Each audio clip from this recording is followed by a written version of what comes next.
on entend parler du marketing de réseau, lorsque vous rencontrez le marketing de réseau, ça a été mon cas. La première fois que j'ai découvert le marketing de réseau, eh bien, on vous met en avant la possibilité de gagner de l'argent. Et ça, d'ailleurs, c'est quelque chose qui ne m'a pas vraiment motivé au départ, mais c'est vraiment gagner plus d'argent, un complément de revenu, mais surtout un supplément de revenu.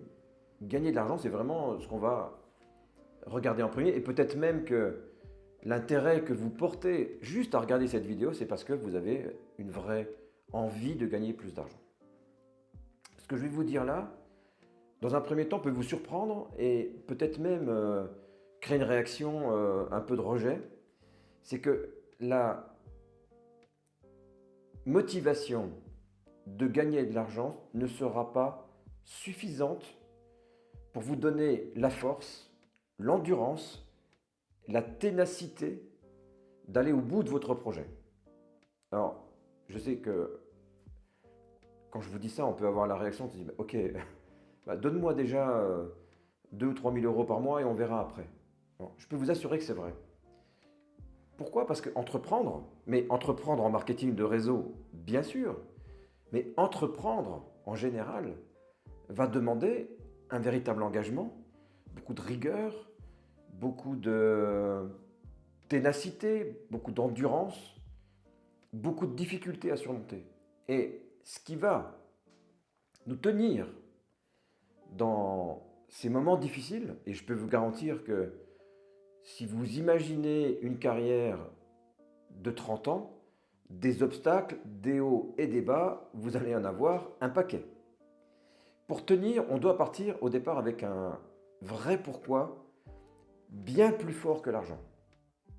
Je vais vous expliquer un peu ce qui a été, pour moi, ce qui m'a permis de tenir au démarrage.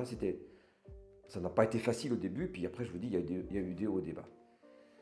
Ce qui m'a permis de tenir au départ, je vais vous raconter une histoire, je ne sais pas comment vous allez réagir à ça, mais quand j'étais tout jeune, quelque chose m'a marqué. Quand j'ai découvert, je ne sais plus exactement quand ça s'est produit, mais à un moment ou à un autre, on a conscience. J'ai pris conscience, peut-être même au lycée, hein, j'ai pris conscience que, avec la Deuxième Guerre mondiale, on a failli perdre notre liberté. Et ça n'a tenu qu'à un cheveu. J'aurais pu naître dans un pays où je n'avais pas de liberté. C'est une prise de conscience que j'ai eue quand, je ne sais plus à quel âge exactement. Et je me rappelle très très bien avoir regardé des films comme Le jour le plus long et être véritablement tétanisé en regardant ce film. Quand je voyais ces jeunes hommes, à l'époque où je devais avoir peut-être cet âge-là, 17 ans, 18 ans, 19 ans, 20 ans, toute leur vie devant eux, et ils se sont jetés sur des plages avec cet objectif de libérer l'Europe de la botte nazie, on peut dire, et cette grâce à tous ces hommes et certainement toutes ces femmes qui ont, pour certains d'entre eux, donné leur vie, mais en tout cas, y ont mis vraiment tout leur cœur, eh bien, aujourd'hui, moi, je suis né dans un pays où j'ai toute ma liberté. J'ai beaucoup de liberté. Et quand j'ai pris conscience de ça, j'ai eu le sentiment d'avoir une dette ou d'avoir une responsabilité en me disant, il y a tous ces gens qui se sont battus pour que j'ai cette liberté. J'ai pas le droit de ne pas en profiter. D'autant plus que on sait très bien que tout ce que l'on n'utilise pas, on le perd, ça disparaît. Vous avez par exemple, vous vous cassez un bras, et bien en un mois ou deux, quasiment toute la musculature a fondu. Tout ce que l'on n'utilise pas, on le perd. Et j'ai senti que j'avais cette responsabilité de profiter et d'utiliser cette liberté qu'on m'avait donnée. En ayant vraiment ce sentiment que, oh là là, et si ça n'avait pas été le cas? Et pour continuer de la préserver pour moi et puis pour mes proches, eh ben, je me suis dit, j'ai une responsabilité. Voilà. Vous voyez, donc la motivation elle était dès le départ pas liée à l'argent, bien que l'argent m'a permis d'être libre, on est d'accord? Mais c'est pas l'argent qui était le moteur, c'était vraiment ce sentiment que j'avais de la liberté et cette liberté, je devais en profiter pleinement. Et il y a autre chose. Je me rappelle d'un livre, enfin, non, d'un film, mais c'était un livre aussi, qui m'a vraiment marqué. Il y en a eu plusieurs, hein, mais il y en a un en particulier qui m'a vraiment marqué. C'est le soldat Ryan.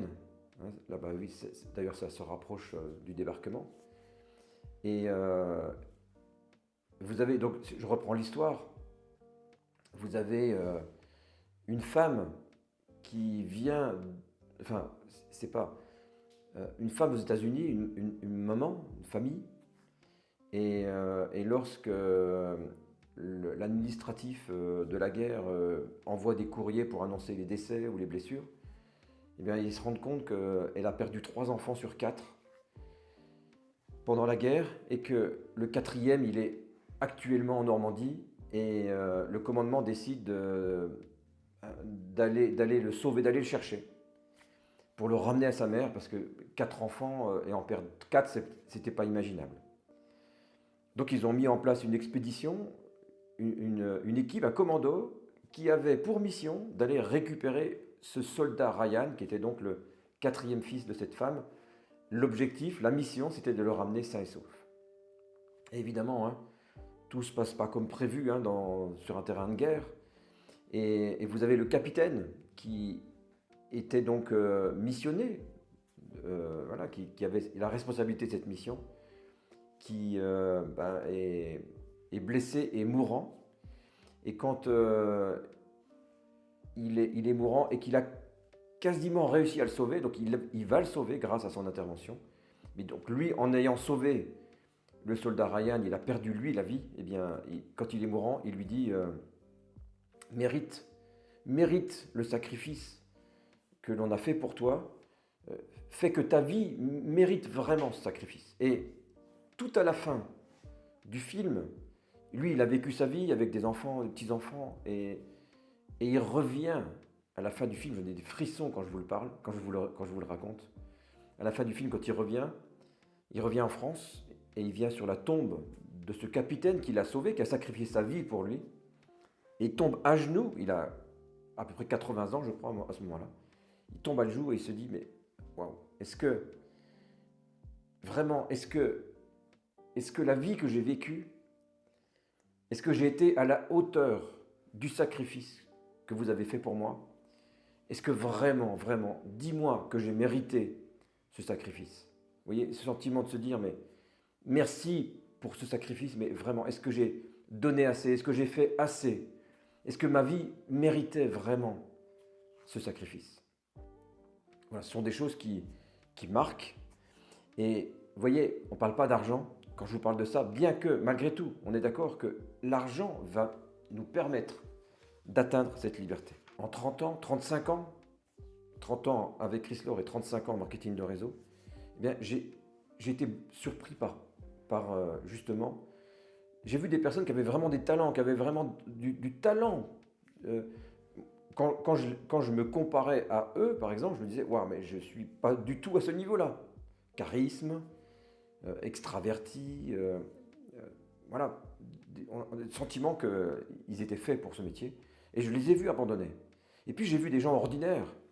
Et je me considère comme quelqu'un d'ordinaire avec vraiment peu de talent au départ pour faire un métier relationnel en marketing de réseau. Et puis en fait, le pourquoi fait la différence. Malgré le fait que l'on n'ait pas forcément des aptitudes ou un talent, l'envie, la motivation permet de tenir coûte que coûte quoi qu'il arrive. Et forcément, si on avance, si on continue d'avancer, on finit par progresser, on finit par s'améliorer et on finit par y arriver. Et on finit par même, vous voyez, malgré une timidité maladive au départ, je suis capable de m'exprimer aujourd'hui devant vous, devant une caméra ou devant un public. On peut faire des miracles. Au départ, C'était vraiment cette motivation pour moi de pousser ce cri enfin libre.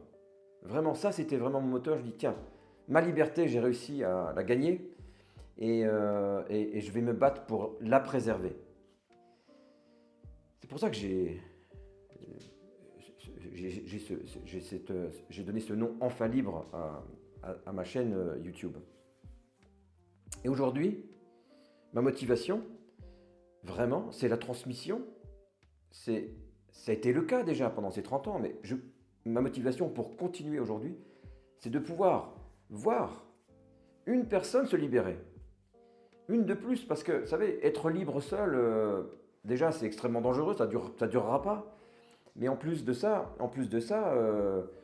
c'est pas réjouissant, c'est pas gratifiant. Mais vraiment, quand on sent qu'on a pu contribuer, qu'on a pu aider, si ce que je vous dis là peut vous aider un peu à vous battre et vous donner envie à vous battre pour votre liberté, si j'y ai contribué, pour moi, ça va être ma vraie satisfaction aujourd'hui.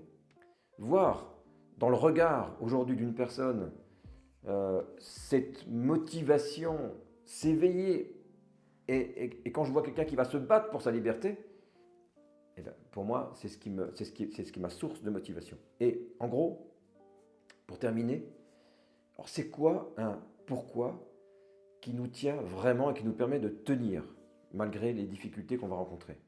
Eh bien, ce pourquoi, c'est forcément un projet personnel. Et pour que ce projet personnel soit solide, il doit forcément, bien sûr, avoir, ça peut être un pourquoi pour vous-même sur des projets, sur des rêves que vous voulez réaliser, mais si vous avez des rêves à réaliser, si vous avez des projets, si vous avez des choses que vous voulez faire, eh bien, vous devez impliquer des gens avec vous. Une motivation, elle est forte si vous impliquez vos enfants, si vous impliquez vos conjoints, si vous impliquez vos parents, si vous impliquez vos frères et sœurs, si vous impliquez des proches, si vous impliquez des personnes qui comptent pour vous.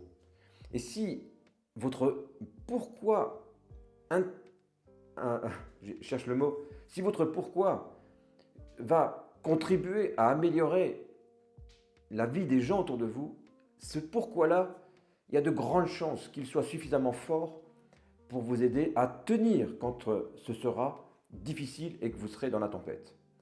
Voilà, j'avais envie de faire cette précision dans cette vidéo. J'espère que ça vous parle et laissez-moi des commentaires pour me dire ce que vous en pensez et est-ce qu'aujourd'hui vous avez vraiment un projet personnel, un pourquoi qui va vous donner envie de vous investir. Et dans ce cas-là, le marketing de réseau peut être un formidable outil pour vous. Voilà, je vous souhaite une très très bonne journée et à très bientôt. Ciao!